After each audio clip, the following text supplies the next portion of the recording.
Dunia kita sekarang ini kan lagi bergejolak banget.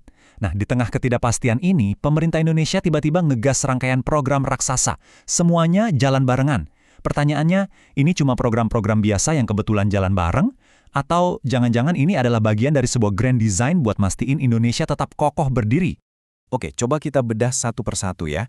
Ada program makan bergizi gratis buat puluhan juta orang, rencana bangun 80.000 koperasi desa baru, terus ada dana investasi negara yang super besar, plus anggaran pertahanan yang naik. Jadi, apa ini semua cuma inisiatif yang jalan sendiri-sendiri?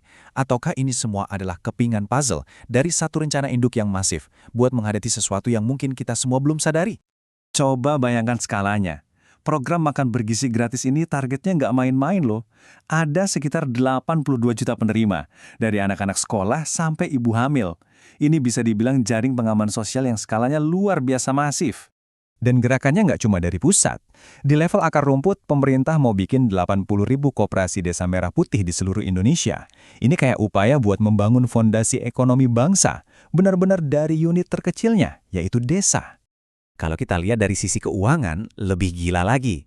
Aset-aset negara yang total nilainya mencapai 1,04 triliun dolar Amerika Serikat. Itu nolnya banyak banget. Sekarang lagi dikumpulin di bawah satu lembaga baru, semacam dana abadi negara yang tujuannya buat ngegas proyek-proyek strategis. Dan ini, lihat angkanya. Buat biayain salah satu pilarnya aja, yaitu program makan bergizi gratis, APBN 2026 itu siapin dana sekitar 335 triliun rupiah. Angka segede ini kan otomatis bikin kita mikir, kenapa sih buru-buru banget? Semendesak apa situasinya? Nah, untuk ngerti kenapa ada urgensi sebesar ini, kita harus lihat konteksnya, baik global maupun domestik. Karena semua ini nggak terjadi tiba-tiba, ada tanda-tanda peringatan yang udah kelihatan jelas banget. Jujur aja, dunia sekarang lagi nggak baik-baik saja. Laporan risiko global dari World Economic Forum bahkan menempatkan konfrontasi geoekonomi sebagai risiko nomor 1. Kita semua merasakan kan? Rantai pasok global kacau, harga pangan dan energi naik turun nggak karuan, belum lagi konflik di Ukraina dan ketegangan di Asia Timur. Inilah panggung dunia tempat semua kebijakan ini dibuat. Yang menarik, dan mungkin agak bikin merinding, situasi sekarang ini rasanya kayak deja vu sejarah, mirip banget sama kondisi menjelang Perang Dunia Pertama. Dulu semua orang meremehkan konflik-konflik kecil di daerah, mikirnya, paling cuma perang sebentar. Nyatanya, salah perhitungan total.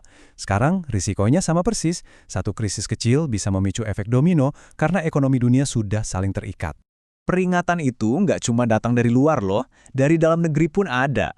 Ingat kan, di tahun 2018 Pak Prabowo pernah bikin heboh dengan kutipan kontroversialnya yang bilang Indonesia bisa bubar di tahun 2030. Ini memicu debat besar-besaran soal masa depan bangsa kita. Tapi penting banget buat dicatat ya, ini tuh bukan ramalan mistis atau wangsit. Narasi Indonesia bubar 2030 itu sebenarnya dipakai sebagai alarm kebakaran. Tujuannya buat menyoroti resiko nyata dari dalam, seperti ketimpangan ekonomi dan modal yang lari ke luar negeri.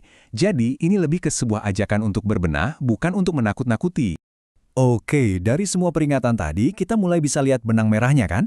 Nah, sekarang mari kita lihat gimana program-program ini dirancang untuk memperkuat fondasi negara kita, dimulai dari lapisan yang paling dasar. Kita mulai dari program Makan Bergizi Gratis atau MBG. Ini sudah resmi loh, ada di Perpres nomor 83 tahun 2024. Jadi ini bukan sekedar bagi-bagi makanan gratis. Pikirkan ini sebagai dua hal. Pertama, investasi jangka panjang buat STM kita di masa depan. Kedua, ini adalah jaring pengaman sosial yang krusial untuk mencegah gejolak di masyarakat kalau ada krisis ekonomi.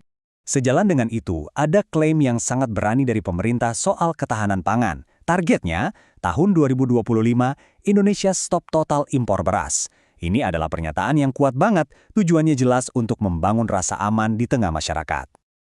Tapi, tunggu dulu, swasembada beras itu baru satu keping puzzle.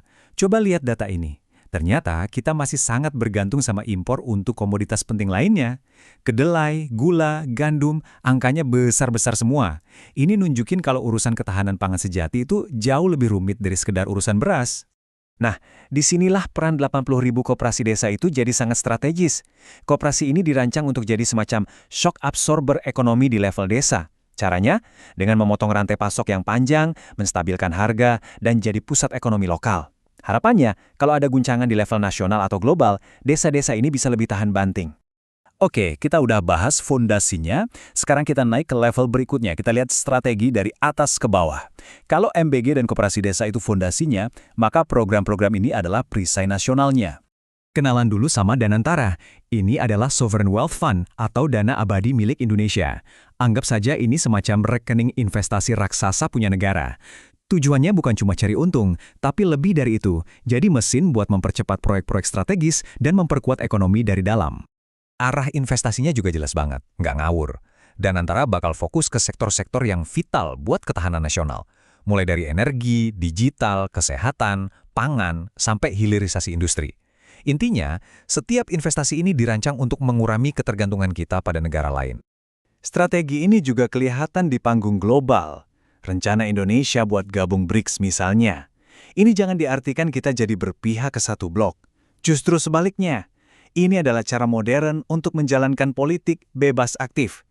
Ibaratnya, kita mau punya kursi di semua meja perundingan penting, biar posisi tawar kita kuat dan gak terkunci di satu aliansi saja. Dan semua strategi ini bisa kita lihat buktinya di anggaran negara.